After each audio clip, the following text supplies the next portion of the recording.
In this video, we're going to talk about how to be a more effective public speaker, even if you're a beginner and have no idea what you're doing and you're just ridiculously nervous. Welcome to my channel. My name is Iuliano, and this whole channel is about how to build your personal brand as a public speaker and using social media. How we're going to go through this video is we're going to talk about some fundamental concepts, and I'm also going to give you tools and techniques to work on those concepts. So let's jump into it. As a speaker, we have a limited amount of time to make our point. It may be only a 5-minute speech or a 15-minute speech, and that goes by extremely fast.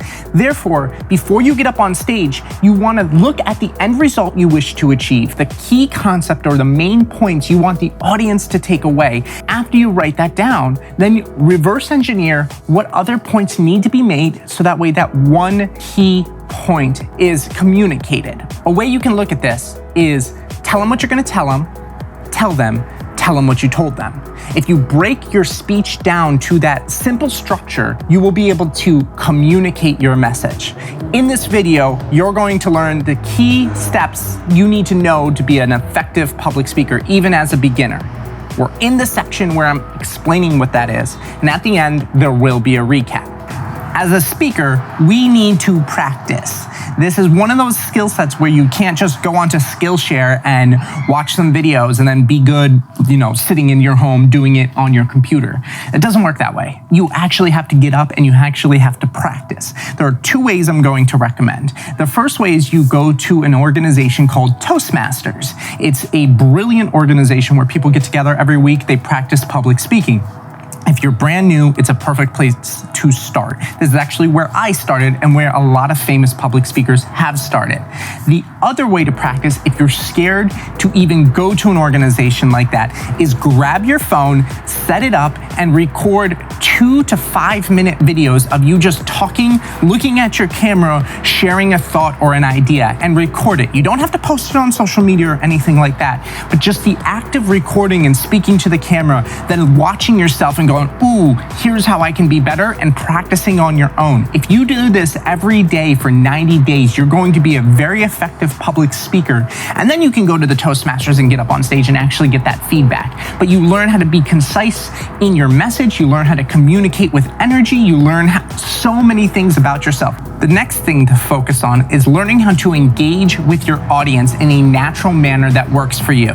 There's a few different components of this that we can talk about. One is whether or not you bring up notes. I highly recommend, as a beginner, you start with no notes. It might be a little bit scary at first, but if you practice speaking to the phone, if you practice being concise and only having a couple of points, if you practice maybe in a mirror or something, you will eventually find your style of remembering the points you need to make and trusting yourself to be on the spot if you mess up and recover and just keep going, and with that confidence, that internal confidence. The other thing is eye contact. When I am speaking, what I try to do is I try and set anchor points. Anchor points are a couple of friendly faces in the audience. So what I will do if I have a big speech, say there's 300 people that are going to be in this audience, I will ask 3 to 5 of my friends to sit strategically around the audience. And I know my friends are rooting for me, are gung-ho for me to be successful. So as I'm up on stage and I'm doing my talk, I can look at this person, then this person, then I make eye contact with you, who's my friend, and I start speaking to you, and then I move on to the next person. And now I've cleared the entire room, making eye contact with everybody in the room, because I've really just made eye contact with like 5 people, even though there are 300 there. Anchor points are a fantastic little technique, so that way you feel comfortable, because looking at a stranger is going to be much harder than looking at somebody you know, like, and trust. Another point we can talk about this is using body language, tone of voice, and pacing.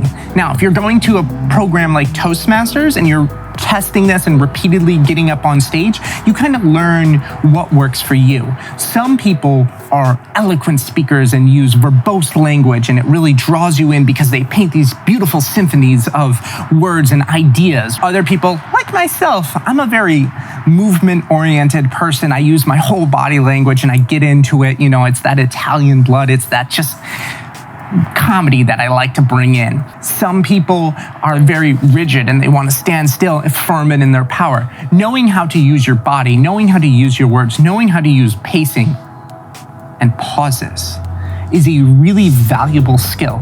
Learn these things. It takes time, but you absolutely fundamentally can learn how to do each and every one of those variations of communicating and engaging with your audience. The next part is humor. Humor is a touchy subject when it comes to public speaking because there is no formula for humor. There are so many comedians who've tried to make a formula. It just doesn't work. If you are a funny person, if it comes naturally to you, incorporate humor. If it does not, do not try and incorporate it. If you have a dry sense of humor, use it. If you have an absurd sense of humor, use it. If you don't have a sense of humor and you're very stoic as a person, that doesn't make you a bad speaker. That just means that's your style. There are really great speakers out there who aren't really making jokes, but they're delivering powerful messages. Learn your style, use humor if it works for you. Last, and absolutely not the least important thing here, is understanding that this takes time. Give yourself a pat on the back. Give yourself a break. The first time I got up on stage, I nearly passed out in fright and fear. It's one of those things that the only way to master it is through it. You have to repeatedly get up on stage. You have to repeatedly practice. You have to give yourself a break. Be easy and gentle on yourself. You got this. If there are certain things that are challenging you and you want more information on, drop it in the comments. I would absolutely love to make a video to try and help you.